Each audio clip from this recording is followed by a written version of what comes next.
Hello, good people of Ableton land. I'm back with another update to Spectronaut, my spectral resonating, reverbing, ambient max for live device for Ableton Live 12. So, by far the most requested feature for Spectronaut has been a way to send MIDI notes into the device to be able to set the notes of these three spectral resonators that live inside it.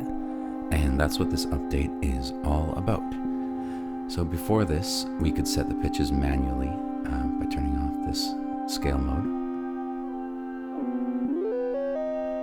Or we could activate the scale aware mode and shift through the various notes of a scale. But now we can just send in our own MIDI notes to Spectronaut, and I think this is a lot of fun. It's something I obviously didn't think of on my own, and that's why I'm so appreciative of this lovely community of musicians and producers.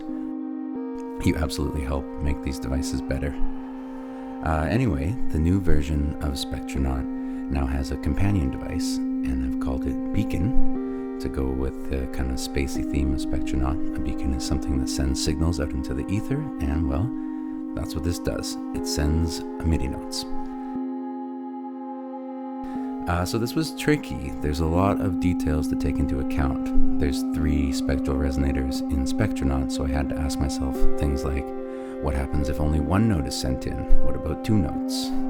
Those are the main questions, I suppose. So I'm going to walk you through it. Here is Beacon. It's a cute little thing. We've got the three resonators referenced here, here, and here. 1 and 2. And then number 3 is the resonator that deals with the reverb's pitch. So here's how I've imagined it. You drop Beacon onto a MIDI track, and it's immediately connected to Spectronaut. In fact, even if you have multiple instances of Spectronaut running in your project, Beacon is going to actually control all of them, which I think actually can be quite cool, and I'll demonstrate later.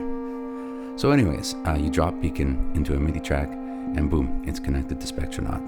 And this Beacon device is only going to affect your resonators when they're not in the auto scale mode. So ensure that these are not activated, like so. If you want to just play single MIDI notes into the device, it's going to send that note to all three resonators. This is on purpose. I think in some situations you just want to have a monophonic control of the device. But of course, if you want to control each of the three resonators separately, you're going to send 3-note chords in. So there's one caveat here. The way that I'm handling things in Max, it's tricky to handle live played chords because we're humans and our timing is imperfect.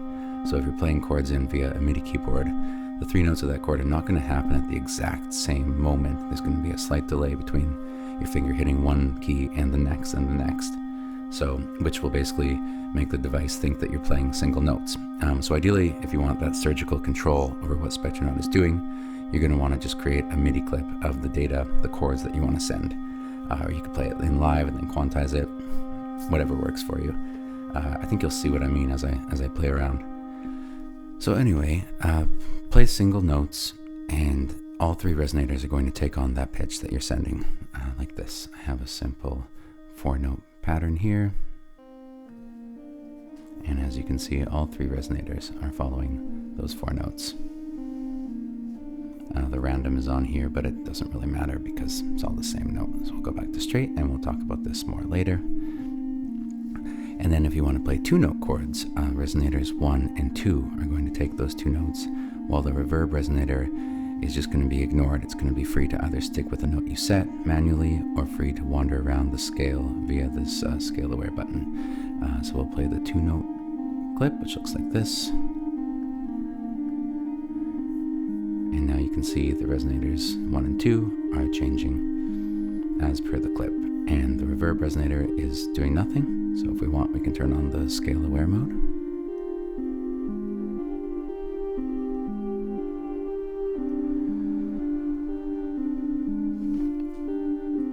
And then, of course, if you send in 3-note chords, each of those notes is going to be split and sent to one of the 3 resonators. This gives you the most control.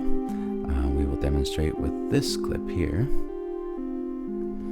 We'll turn off scale aware mode here. And then, so I've got a few options down here on how we decide where each of those notes is sent. Well, first of all, we can turn on or off any of the 3 sends. So now this resonator 1 is no longer being affected. We can turn it back on like so.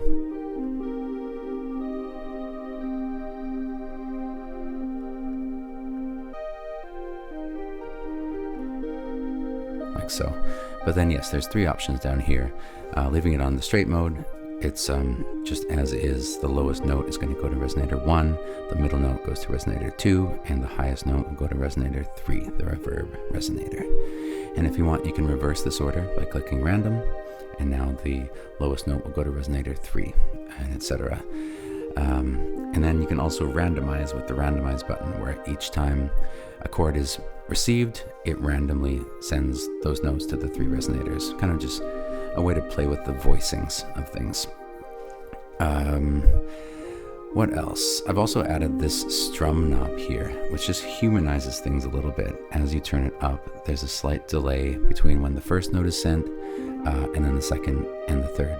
Kind of like someone strumming a guitar. Just making things feel a little bit more human, if that's what you're looking for. And it can get a bit extreme.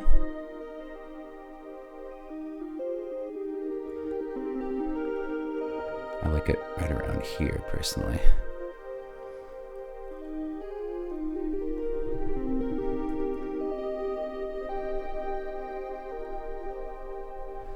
So that's the biggest part of this new update, and again, I thank all of the talented musicians and producers who asked for this feature pretty much immediately upon releasing this device. It wasn't something I thought up initially, but I really appreciate you bringing it up because I think it definitely makes this whole device more powerful. Of course, if you don't need this feature, no worries, just keep on using it as you used it before. Nothing will really change for you. One thing has changed actually. I've added more length options here for the scale aware mode. So now we can change anywhere between the 16th note up to 1 bar, and then all the way through each bar amount between 1 and 16. And this, I think, is a cool way of kind of creating these slow, interesting, almost polymetric sequences of notes, which are constantly changing and evolving. You know, I've got 3 bars here, 2 bars here, and then we could do maybe 4 bars here. I've actually had this exact setting running for probably an hour while testing this stuff, and it really never got old and never sounded like it was repeating itself. I think it's just nice to have these options. So that is that, version 1.2, Spectronaut. I hope it brings you some inspiration. As always, I'm very excited to hear what you'll do with this. It's very inspiring to hear the music you're making with my devices, and please don't stop sending me your music. I love to receive those emails. This is, as always, a free update, and you can get it wherever you purchase the device. If you're just stumbling upon this video, I recommend you check out the full walkthrough I made a few weeks ago. Put a link down below. Links also down below to my shops. Thank you for your time and for watching this far in the video. Thank you for your support, and I hope you're having a very nice day wherever you are. Okay, peace.